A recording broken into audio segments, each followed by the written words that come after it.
Olá, boa noite a todos.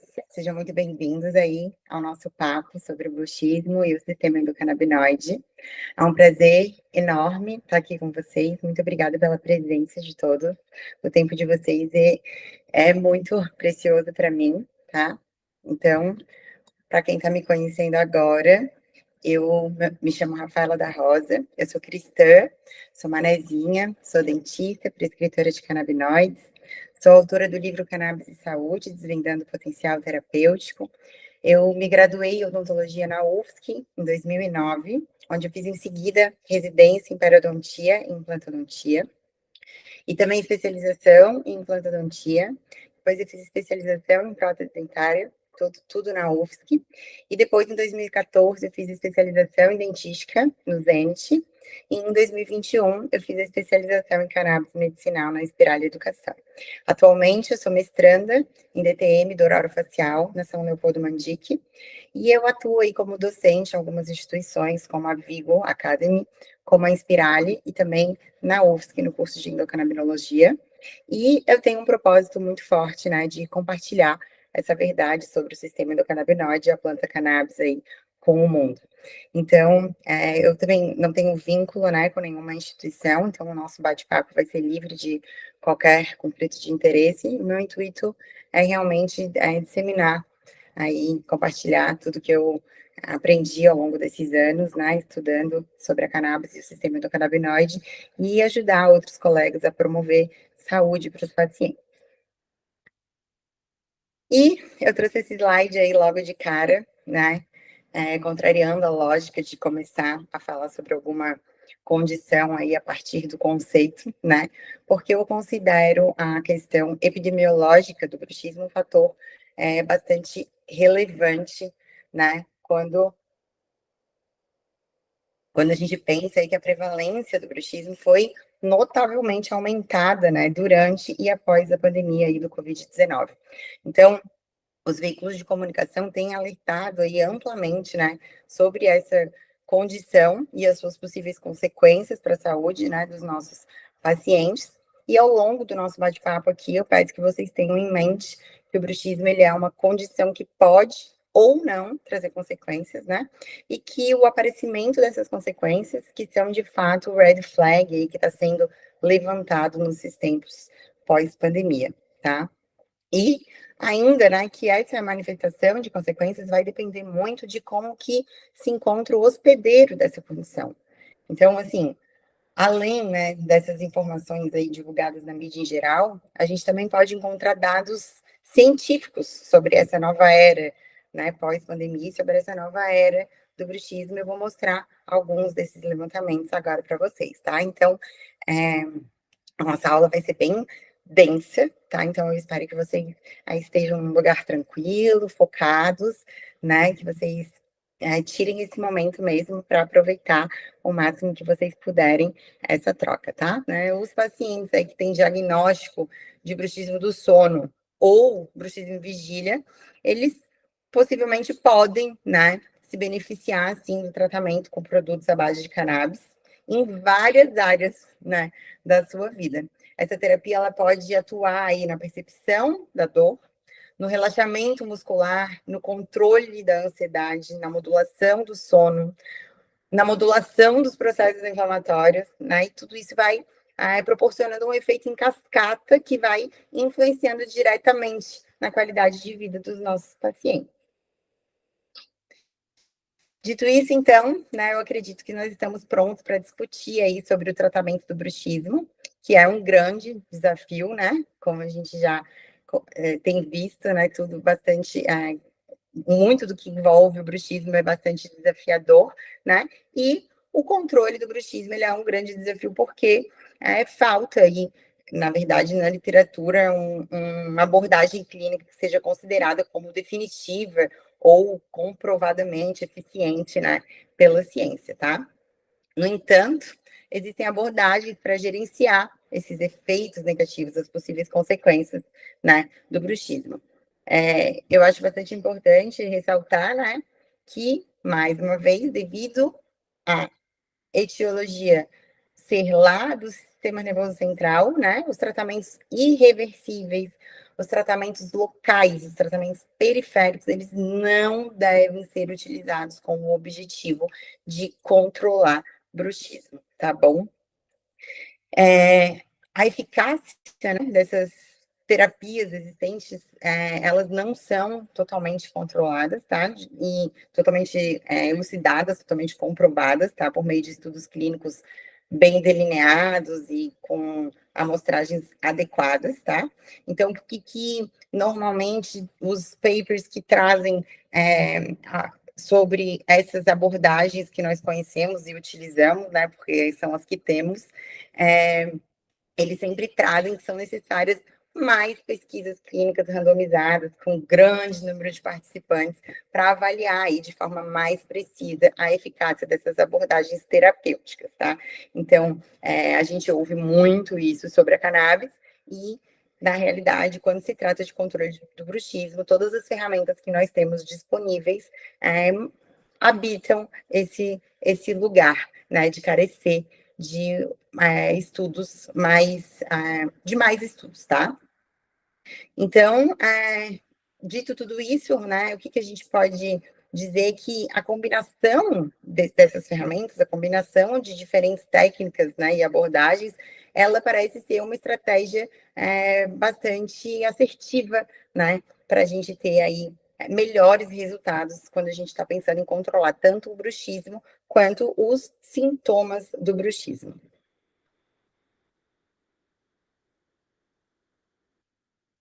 Então, assim, né, gente, quando a gente está falando em uma odontologia baseada em evidências, né, que é isso que a gente faz, é fundamental que a gente tenha uma visão ampla, né, do nosso sistema estomatognático, né, e que a gente tenha capacidade para realizar aí uma anamnese bastante detalhada, um exame clínico completo, né, para obter toda e qualquer informação relevante sobre os sinais e os sintomas que correspondem ao diagnóstico, né, do nosso paciente. E nós devemos estar preparados, né, para utilizar as ferramentas que auxiliem aí os nossos pacientes, né, ferramentas que auxiliem aí no manejo do sono, no manejo da ansiedade, né, no manejo do comportamento em si e no manejo da dor, que acaba sendo um dos fatores principais que trazem os pacientes para dentro do nosso consultório, né? E nesse contexto, o sistema endocannabinoide tem ganhado muita relevância, claro que ainda não eu considero que ainda não a relevância que ele merece, mas ele tem ganhado, sim, bastante relevância nesse contexto. Então, né, nós vimos lá na discussão acerca da etiologia que os estudos eles relacionam o bruxismo do sono ao sistema dopaminérgico, né? E o bruxismo em vigília ao sistema serotoninérgico, né? E estudos que acabam usando esses neurotransmissores para falar também o envolvimento das questões de estresse e ansiedade, né, com relação ao bruxismo. Então, a gente tem aqui dois exemplos, né, de papers que trazem essa correlação, tá? E a minha intenção aqui nesse momento, né, é chamar a atenção de vocês sobre a influência do sistema endocannabinoide ou aí do endocannabinoidoma, né, na modulação desses neurotransmissores, né? Isso também é algo que já foi amplamente descrito aí na literatura, tá? E aí eu quero refletir com vocês com base, né, nesses achados.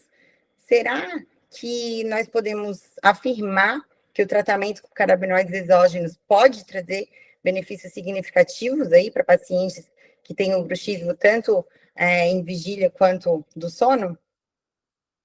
Essa abordagem, né, ela pode ser considerada aí como uma opção terapêutica bastante promissora, né?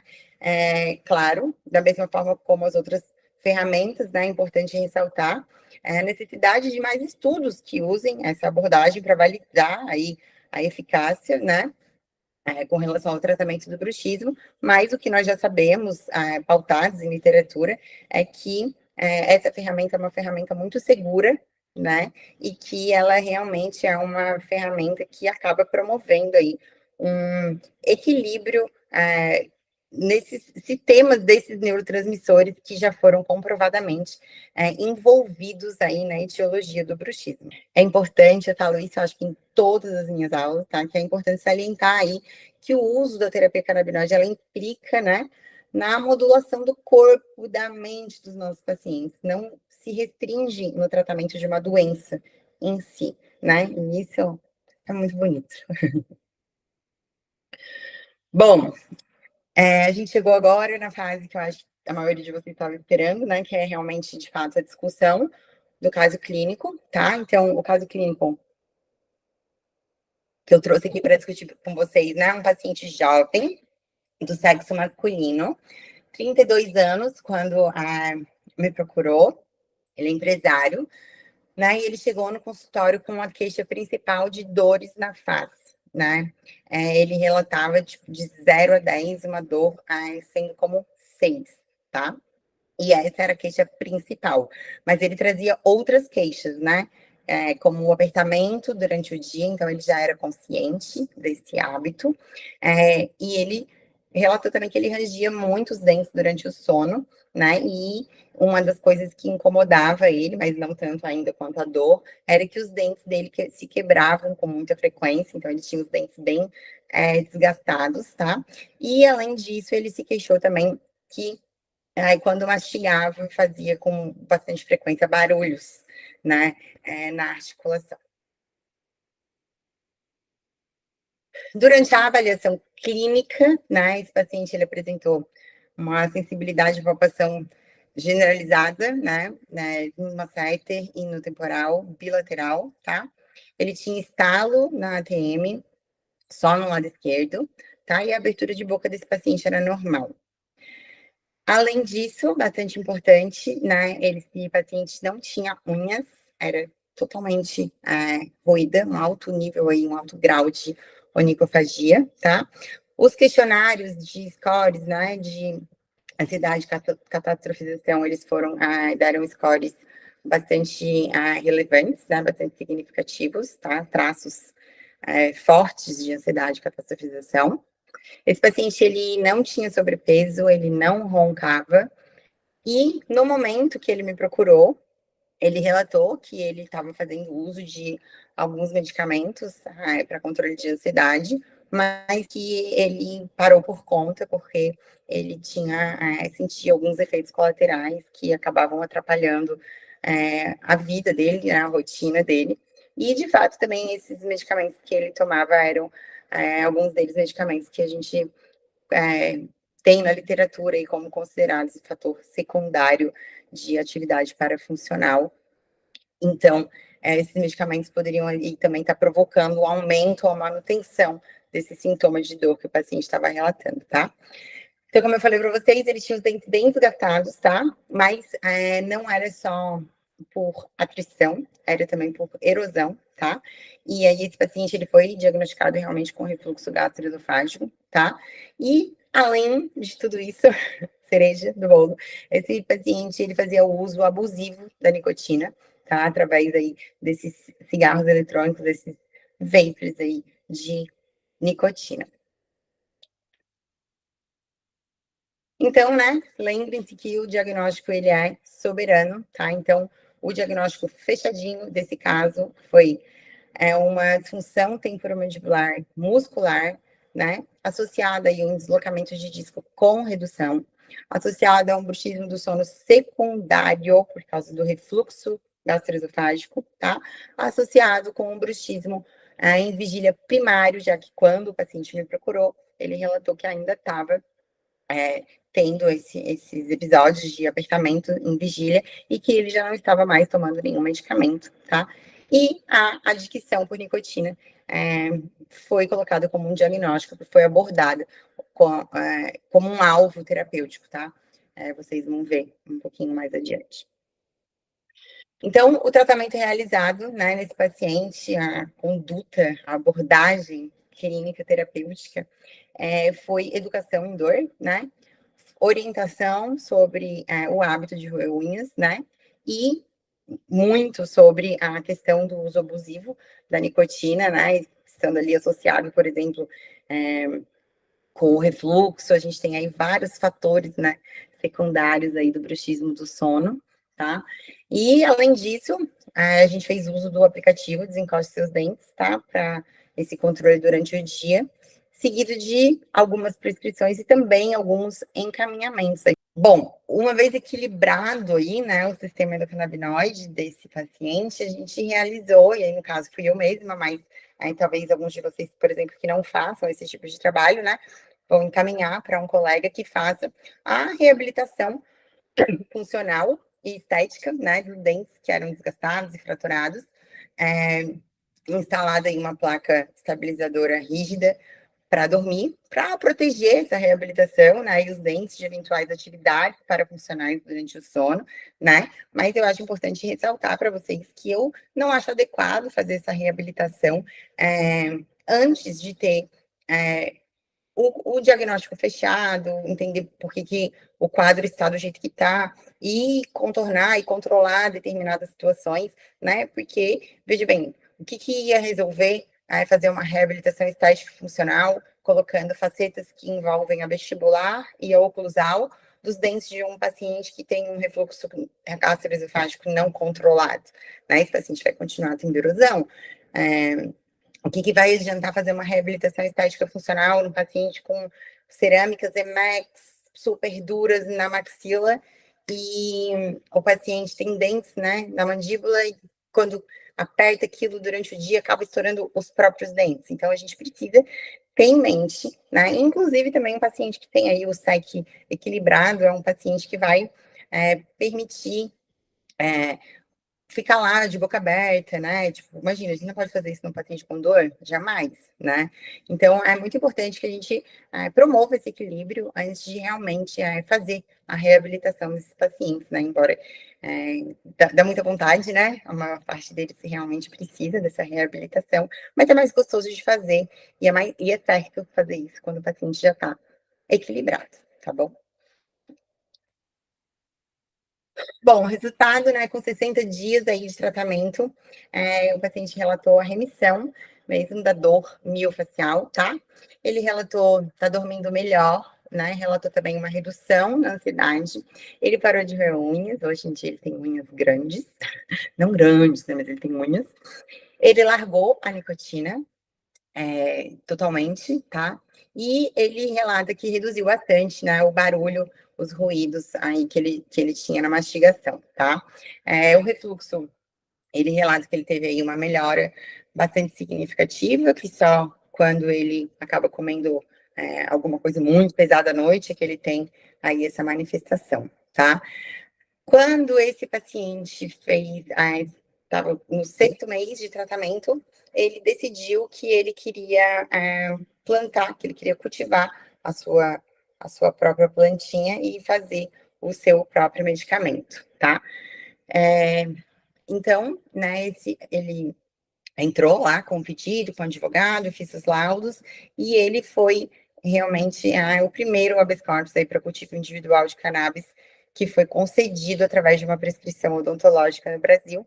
Então, esse caso, ele teve, né, uma grande relevância aí para consolidar de vez, né, a legalidade da prática dessa terapia por nós, cirurgiões dentistas, tá? Então, aqui, eu trouxe, né, o documento, o HC e o relato do paciente. Tudo certo? Eu inicio o meu relato explicando um pouquinho mais aí sobre o meu processo de habeas corpus e a primeira autorização judicial com prescrição odontológica para o cultivo de cannabis medicinal. Minha patologia ela surgiu na adolescência, onde eu tinha muitas crises de ansiedade, onde essas ansiedades elas acabaram evoluindo para ataque de pânico. E por conta dessa ansiedade, eu desenvolvi uma patologia que acabou me trazendo muitas dores, que é o bruxismo. O bruxismo, né, ou o nome mais técnico, disfunção temporomandibular, ele fez com que eu inflamasse toda a minha face e eu sentia dores até para comer. Dor de cabeça, eu tinha muito bruxismo noturno, então acordava de manhã às vezes com pedaços de dentes quebrados, com muita dor, muita enxaqueca. E aí eu procurei a doutora Rafaela para tentar sair dos medicamentos alopáticos que causavam outros efeitos colaterais. Então, eu me tratei com vários psiquiatras, tomei muitos remédios, alguns que aumentavam o bruxismo, né? Melhorava aí a ansiedade, mas aumentava o bruxismo. E depois, quando eu iniciei o tratamento com o CBD com a doutora Rafaela, depois de uma semana mais ou menos, eu já comecei a sentir que a inflamação ela foi diminuindo e a dor ela foi amenizando. Aí a gente foi trocando de medicamentos, vendo qual que se adaptava melhor. Vimos que uma dose de THC junto também era benéfica nas questões de dor. E aí entramos depois de um tempo de tratamento, nós resolvemos entrar com o processo do habeas corpus, foi uma ideia minha. E aí eu fiz o curso de cultivo e extração ministrado pela Santa Cannabis. Fizemos ali todos os laudos de acompanhamento durante todo o processo. E aí conseguimos emplacar o primeiro habeas corpus com prescrição odontológica do Brasil. Então, agradeço muito a doutora Rafaela e só gratidão, agora eu posso ter as minhas plantinhas e produzir meu próprio medicamento e não sentir mais dor.